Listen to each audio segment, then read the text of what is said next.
Hey, welcome to another edition of Kyle Meredith with. It's the interview series presented by WFPK at WFPK.org, Consequence, and the Consequence Podcast Network. Thanks for making your way here for checking out the series. Of course, you know what to do. If you like what you see, what you hear, hit that subscribe button. I put out 3 new interviews every single week, new and every Monday, Wednesday, and Friday. Great way to keep up with your favorite artists, discover the new ones. You can grab us also anywhere you get your podcast from, Spotify, Apple Podcast, NPR, WFPK.org, Consequence, or of course, right here on YouTube for the video versions. Anywhere you get your podcast from, you can subscribe to Kyle Meredith with. That's me, Kyle Meredith. Today, catching back up with Kim Deal. You know her from The Breeders, the Pixies. She's got her somewhat technically first solo album out. It's the first solo album under her name, if you don't count the Amps, which was, of course, under the Amps. This one's called Nobody Loves You More. We're actually going to be talking about the difference between this album and the one she put out in the 90s with the Amps, but also the road to this. She's kind of been working on this solo record for, well, her whole life, but also about a decade, a little over a decade now. She's been working on this. Even a couple of the tracks had been out there. It's a very different sound than what we're accustomed to with the Breeders, at least. And so we're going to get into the sounds and the songwriting, and it's a whole lot of fun. Catching back up, we also talked, what was it? Probably last year at this point with the Breeders and the whole 30th anniversary of Last Splash. So it's great to talk solo music. Let's get into Nobody Loves You More. It's Kyle Meredith with Kim Deal. Well, Kim, it is so great to talk to you again. Nice talking Twice to in a you. year. I think it's twice in a year, right? But especially I behind think, is it? is that this year? Was that this year with all of that? Uh, I don't know.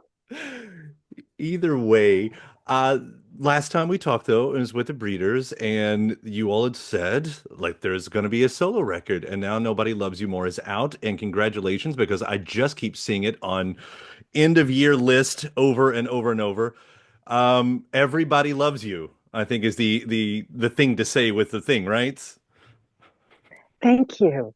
That is definitely something you should say. You should say. Thanks, Kyle. I know this is the obvious thing. Like, when did you decide this was going to be an album? Like, what pushed you? I had been doing 7 inches, 45s. Okay. Mhm. Imagine it's 2011 and the drummer from like Title TK Mountain Battles Breeders moves and starts his own business and has a child.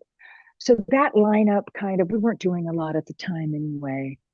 So I began thinking, I need to get some players. I'm going to go to LA. And Jose Medella, set drummer, played on some 7 inches. And I had Britt Walford play on some seven Louisville, inches. Louisville guy here. Uh huh. That's right.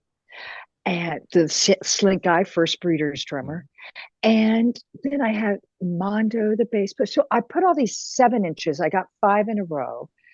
And they were like, sometimes I'm just standing in a cellar. That sounds good. And sometimes it's a bit better audio quality.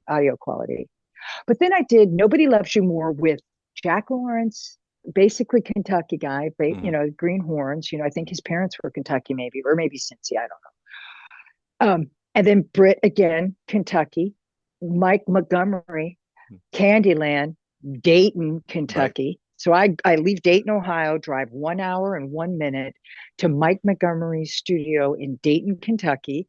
And then the trumpet players from Cincy, and we do Nobody Loves You More there. And then when that happened, I thought this is a good audio recording. It's not like Mhm. my crappy 388 machine Tascam consumer quality, consumer grade.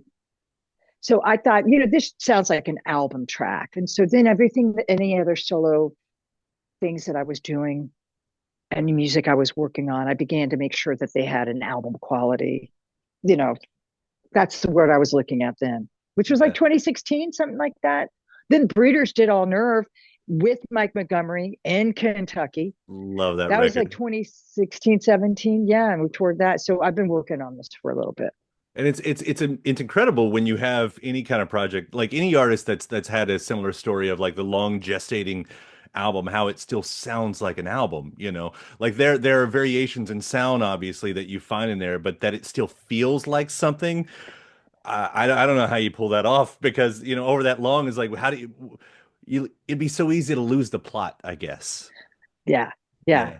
Yeah. That's good. I'm glad. Well, I'm going to Candyland was Are You Mine? We did and then Are You Nobody Loves You More. We did you the Summerland song there. And then the rest of them are basically Albini Hmm. up in Chicago. So, but there are different drummers and stuff. Yeah. So that's good that it feels cohesive, You tie the room together, with you, of course. You are the Brought the Lebowski rug. rug. That's what. Exactly. Yeah. But there are even those moments like, okay, like that very first line, I don't know where I am and I don't care. And then you get down to Are You Mine, which, these are older songs as you're saying, and you have that line, Have you seen me lately? Like, I don't know where I am and have you seen me lately? And suddenly that's where I'm thinking like, oh, this is an album, something's going on, something, and I don't know if this is a first person thing or a third person thing or whatever, but do you realize like something's going on, right? Well, not until you mention it like that, which makes it sound like I have dementia, like my mother. Oh no. I wasn't going there. I wasn't.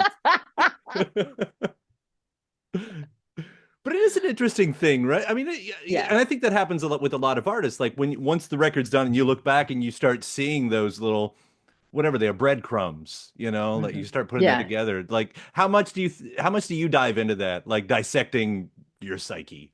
I don't do a overall view, but I will be singing something that was recorded. The lyrics were written like 5 years ago, sometimes 20 years ago.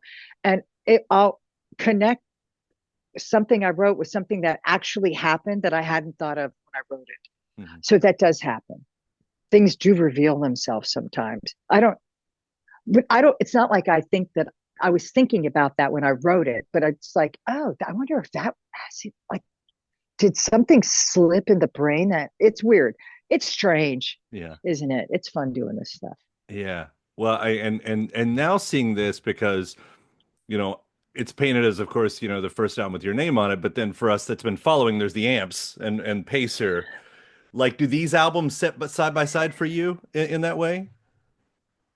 I don't think so because but you know why?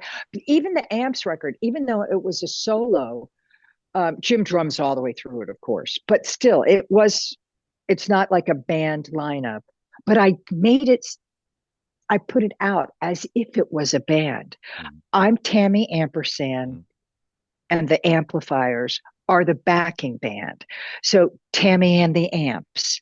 I would be Tammy. But then it got on my nerves. I was going into the bars and people were going, "Hey, Tammy." They were being funny. But then I decided, I don't know if I want Tammy anymore. Maybe just the amps. But I created it as if it's a band. This is the new Mhm. band. So it's funny that it was me, but I'm even because I like bands. I've always liked bands. Midwest rock, Mhm. Sevs, please. You Right. know, Brownsville Station, Uriah Heep, UFO, I was just Marshall listening to Tucker UFO Band. this morning. You were not. Too hot to handle. I was. Too hot to handle. That's some of those like you kick up your leg, when the chorus comes in, Exactly. kind of a song. That's That's all there was. That and my brother liked disco. He was 18 months older. He could get in the bars and stuff, but that seemed adult. yeah. Um, were you the sound, it's obvious. This is not a Breeders album. This is not like there is so much like with the horns of plenty, with the strings, you've got the water, you've got the sea going on, those sounds of Summerland. Like where did all of that come from? It's actually, it makes a lot, everything is, it's not, nothing is out of the blue. Like Steve and Heather Albini and his wife Heather, she was born in Hawaii. So when they got married, they had their wedding in Hawaii and asked me and Kelly to perform the wedding music. Like do do do do. I got ukuleles and got them for all of the people there. They're all musicians anyway. And we all played the wedding march together on the ukulele. And so as a thank you, Steve gifted me a ukulele. And so of course, it's a ukulele. I put it down. I haven't looked at it for years. Mhm. It's like, what am I going to do with a ukulele? But it was really sweet. And then one day I just put it in the car and thought I'd just mess around with the ukulele, and I wrote Summerland. So that's, to me, it's like, where did the ukulele come from? It's like, well, it's Albini, actually. He But gave you me wouldn't a put together ukulele. ukulele and Albini, of course. That does. You know who would? I I love that. actually brought that ukulele. I was going to show Jim and Josephine and Kelly this cute song that I'm working on. I think is really cool sounding. I pick up the ukulele and I walk into the room and I said, "Hey, you guys!" And she looked at me and she said, "Absolutely not." And I spun around and left her. She's goth, man. You Yeah. know, 80s goth, like real goth. Seb's goth. But then, yeah, right. So so it's so natural and it comes, and I love it. Like, and then, like, how are you putting together the tour? Like, are you, like, who's the players? Are you just playing these songs? Are you going to bring in the amps? Do you reclaim some? By the way, I've got a request and I'm throwing it in here that if you reclaim any song, it's Bamth Walk because I love that song and it just Oh, disappeared. great. Oh, Yeah. that's great. I'm glad you said that. Nobody's ever said they like that song to me. That's great. I'm glad. I love that song. I don't like that song. I get obsessive, and Ah, it took so hard. It's hard to find. I'll say that. Yeah. oh yeah, I bet. I bet. Yeah, you never run into it. Mm. But like Mondo Lopez, he's going to be playing bass on the tour. He's the bass player for Title TK and Mountain Battles. He's a breeder. Then Lindsay, he played on some of the 7 inches out in LA. And then Rob Bochnik up in Electrical Audio. I met him through Steve.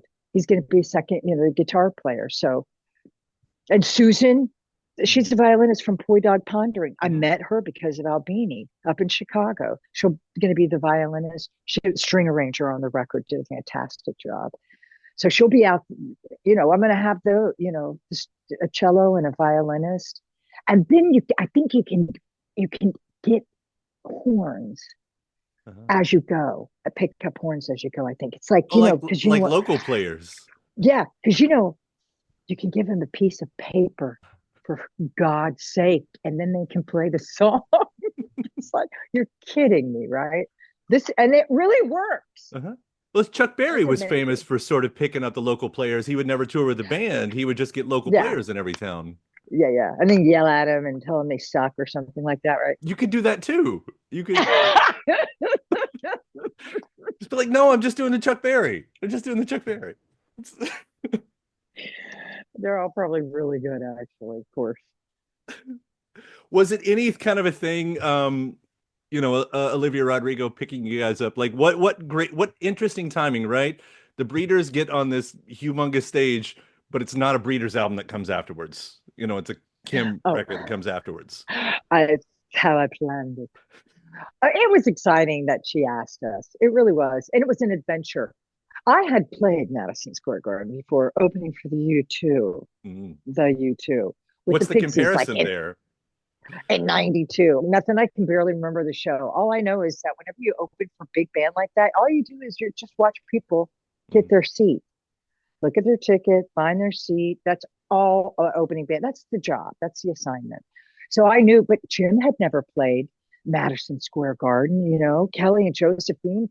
I had played Dodger Stadium with the Cure and Love and Rockets. Talk about looking for at people finding their seats. There are a lot of seats Uh-huh. at Dodger Stadium, and every one of them are going to be filled. Yeah. So that's my job, is to find, but people were, they tapped along. They were nodding their head, talking to their friends. So I think we did an okay job. I don't know. I was cheering you on from afar. I really was. All Thank the way you. from Louisville. Add me into the many, many people who thinks this is one of the best albums of the year and one of the best Oh, albums of your career. And I honestly mean that. I love everything about this. thank you, Seriously, Kyle. congratulations. And Thanks. I thank you for appreciate it. taking the time to catch up again. Thanks. It's great talking with you.